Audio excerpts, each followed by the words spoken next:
djeshme. Po të regon përgjithsisht se qysh po e sheh udhëtimin e Edit brenda shtëpisë në këtë edicion. Po, Edi po luan një lojë të qetë dhe të mençur. Po i rrin larg problemeve dhe mendoj që është drejt për drejt të luajtur një lojë të pastërt. Është shumë ndryshe se sa i Edi temperament që kemi po edicionin e kaluam. Gjatë këtyre javëve ka qenë shumë i qetë dhe kogja strateg.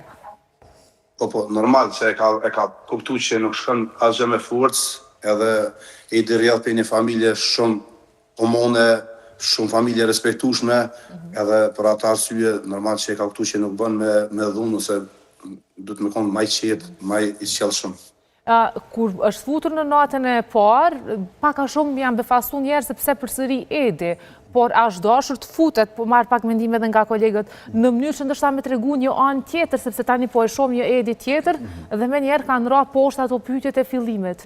Po, në fakt, Edi e ka mbyll vetë rrugtimin e tij në herën e kaluar, edhe i ka mbetë diqysh si në gjysmë, sepse për aq sa ka qëndru që nuk ka qenë kohë e gjatë, ka bubuj qoftë me qëndrimet e tij, qoftë me lëvizjet e tij që i ka pas brenda shtëpisë, po që për arsyet e tij që asnjëherë në fakt nuk i ka thonë pse ka ndërprer, ka zgjedhur që mos me vazhdu lojën, po edhe është po në fakt jashtë që është paragjikuar shumë loja e tina me banorët aty, edhe pse jo është rikthyer me tregu vetëm prapë. Edhe, me thonë drejten, ka bo shumë mirë, se nuk unë me gjyku njëri vesh për një moment që ka pas specifik. Sa kryesisht problemi ka pas me derën, qaj që është bo gëgja virale, o për 10 ditë. Edhe sunën me gjyku, Edi këtë vetë është shumë aj fort, është një banorëve ma të preferuar të paktën në rrjetet sociale, mundë me e pa, ka vëmendje tepër të madhe. Edhe për çata po mendova që Dolçe e ka shfrytzuar qitsen, se diqysh Edi për një djalë adin që prap rridh është tepër i fortë, ka një karakter shumë ma, po thon burnor etj.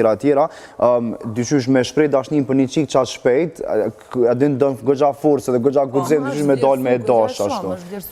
Po ama Dolça nuk është që e shfrytëzoi Edin edhe pëlqimin që Edi e pat ndaj saj. Sa pse si shkoi atje, veç e harroi krejt gjithçka, na sunë fund të patëm kur gjumë. Rrezikohesh edhe me vazhdu me shfrytëzu, në fakt në momentin që kthehet, nëse veç kthehet, se ajo vetë thotë që nuk di nëse kthehem ose jo, po është nëse vazhdon prap, domethënë nëse përgjatë javës e krijon një lojë